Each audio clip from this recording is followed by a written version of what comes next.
again, hats off kay Senator Jinggoy Estrada. Napakatagal ko na po siyang kilala. We have our run-ins. In fact, may mga ibang nagpo-post ng aming mga disagreements in the past.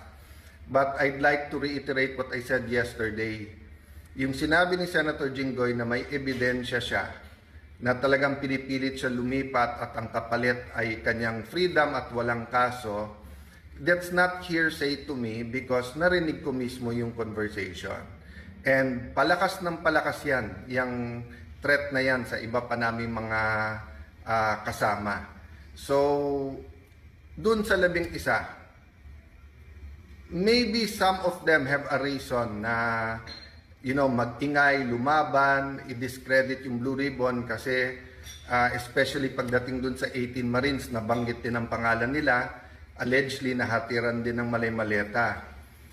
Having said that, dun naman sa inyo na mga tinatakot lang kasi I know at least one member na tinakot siya. Kasama na namin siya eh. Actually, nung araw, mas bilib ako sa kanya kaso kay Jinggoy. At sinabi nga niya na sama na, siya pa nga nagko-complain. Pero ngayon, nagsasalita pa laban sa amin. But at the right time, no, we'll talk about